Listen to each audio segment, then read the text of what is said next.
Ask Built members what celebrities would be the most fun to hang out with. He's probably on the list just because he covers himself up in his movies and you don't see his face. Ryan Reynolds, is he one of those?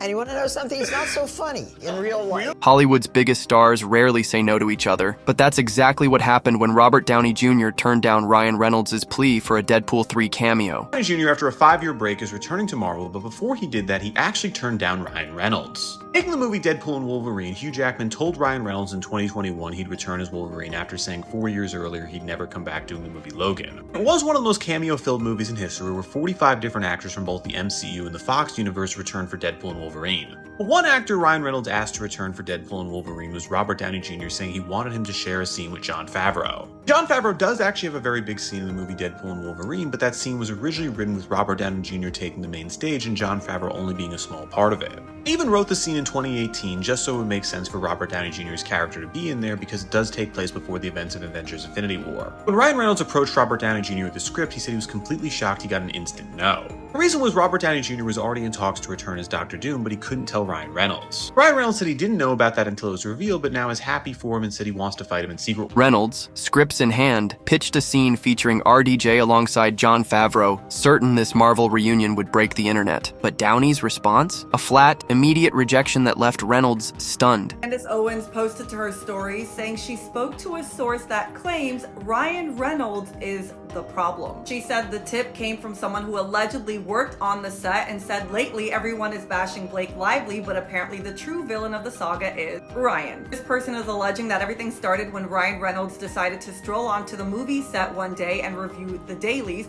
This is an industry term for all the footage that they filmed for the day. And he also decided to take a look at the script, and between the two, something allegedly set him off. This person claims that the production assistants then overheard Ryan and Blake having an argument in her trailer. Ryan Reynolds started being on the set on a regular basis as if he were her chaperone, and that is when he started inserting himself into the actual production, including writing lines. And then she says the next part was alleged in their lawsuits that Ryan and Blake, perhaps in response to her husband's anger, began inserting themselves in the effort to change lines and change scenes. And of course, the allegation that Ryan Reynolds was making fun of Justin Baldoni in his movie when he played the character Nice Pool. And we did hear this, I believe, from Justin's lawsuit, but correct me if I'm wrong, but she also says that allegedly Ryan presented an ultimatum to WME, the biggest talent agency in Hollywood, whose client roster include everyone from Taylor Swift to Justin Baldoni. Basically saying that it's us or him. And again, correct me if I'm wrong, but I'm pretty sure this is what Justin Baldoni also alleged.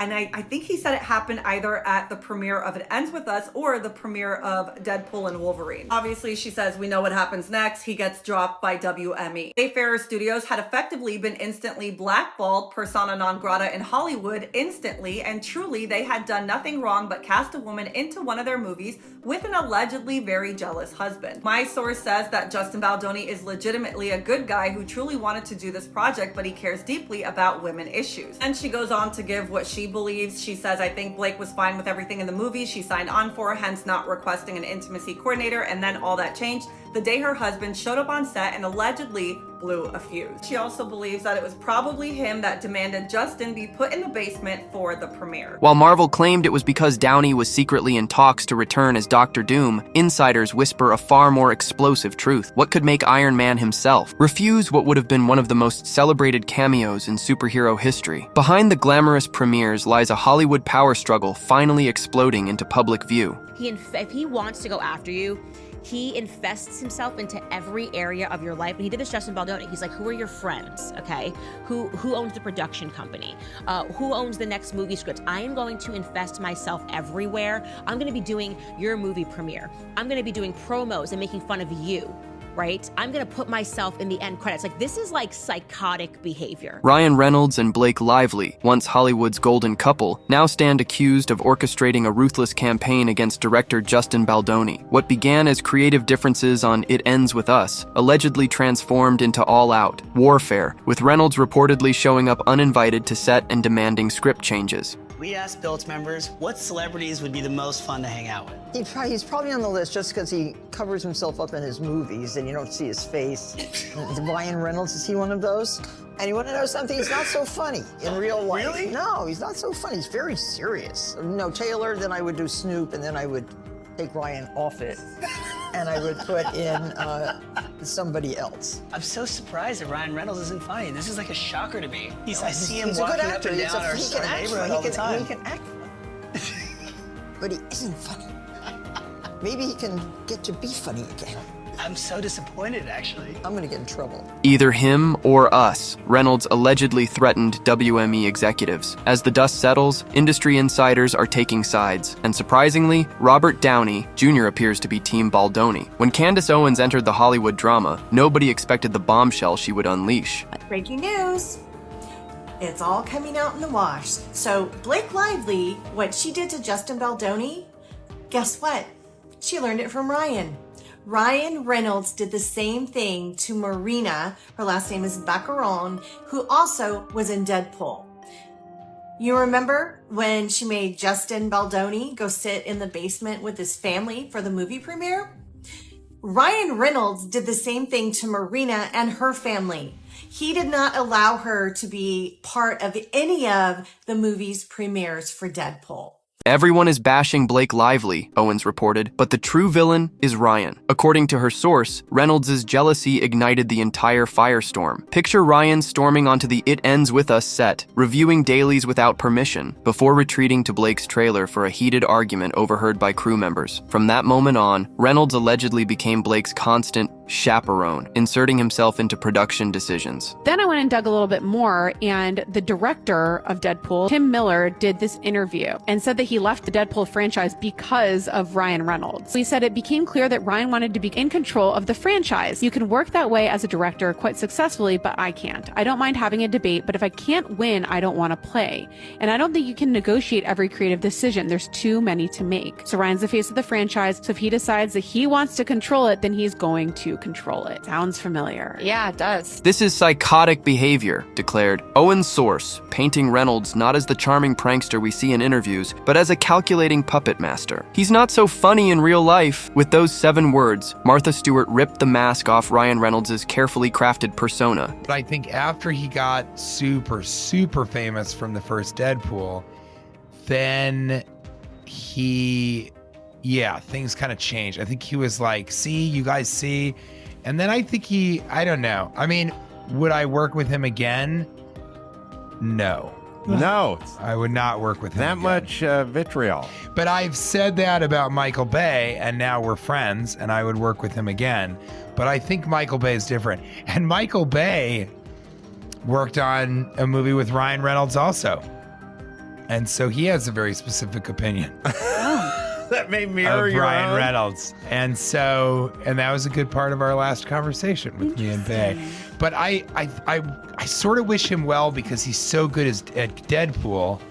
And I think it's weird that he hates me. What seemed like an offhand comment has taken on sinister new meaning as Hollywood's House of Cards collapses. When asked about celebrities who'd be fun to hang out with, the lifestyle mogul didn't hesitate. No, he's not so funny, he's very serious. The awkward moment sent shockwaves through the entertainment industry. Everybody did. That's why it was awkward. Everybody was like, why is Ryan doing this? And the other weird thing is like, maybe he got...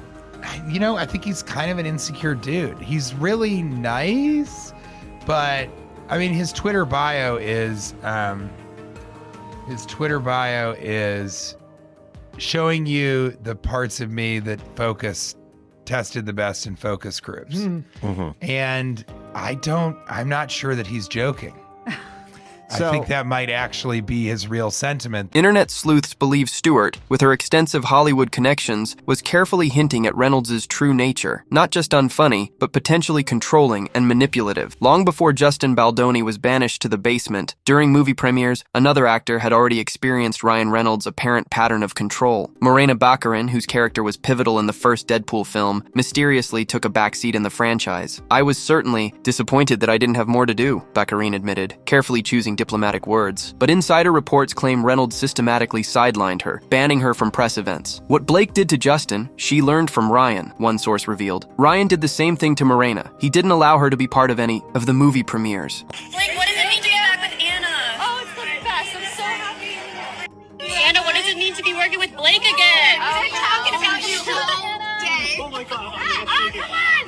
Get it in something up, people! This suggests the Baldoni incident wasn't isolated, but part of a troubling playbook. If I can't win, I don't want to play. Director Tim Miller's candid confession about abandoning the Deadpool franchise after its record-breaking success speaks volumes. Miller, who helped transform Deadpool into a billion-dollar franchise, walked away because of one obstacle: Reynolds' need for control. It became clear that Ryan wanted to be in control of the franchise, Miller revealed. You can't negotiate every creative decision. With a sequel guaranteed to print money, what could drive a director to abandon ship? As Miller put it, Ryan's the face of the franchise, so if he decides he wants to control it, then he's going to control it. The parallels to Baldoni's situation are impossible to ignore. He was horrifically mean to me. With these words, actor T.J. Miller shattered Hollywood's unwritten rule: never speak ill of your A-list co-stars. Miller, who played Weasel, described Reynolds' behavior as deeply unsettling on the Adam Carolla show. According to Miller, Reynolds would belittle him, saying, "You're not the star, but you do just enough exposition so that it's funny, and then we can get back to the real movie." Miller theorized that after Deadpool's success, fame changed Reynolds. "I think after he got super famous, things changed." Most revealing was Miller's assessment: "I think he's kind of an insecure dude." This rare glimpse suggests Reynolds' charming public persona might mask a far more complex personality. The saying goes, birds of a feather flock together, and if allegations about Ryan Reynolds are true, it appears Blake Lively shares his controlling tendencies. Nowhere is this more evident than in her reportedly strained relationship with Anna Kendrick during A Simple Favor 2. Insiders claim there's a gigantic pink elephant in the room that no one is acknowledging. Sources revealed that Kendrick has been trying to distance herself from Lively, even preparing to handle promotion alone. Anna does not want every interview to turn into a Lively versus Baldoni Q&A, one insider confessed. The tension reportedly stems from Lively's maneuvering for equal or superior billing, despite Kendrick's larger filmography, a microcosm of the control issues allegedly plaguing both Reynolds and Lively. In Hollywood, nothing happens by accident, especially in marketing materials. Fans spotted something bizarre about A Simple Favor 2 posters. While Anna Kendrick's name appears first, Blake Lively's name floats mysteriously higher on the layout. This seemingly minor design choice speaks volumes in an industry where billing order is negotiated down to the pixel. "It makes no sense," noted one industry watcher. "Anna Kendrick's movies have grossed over $2 billion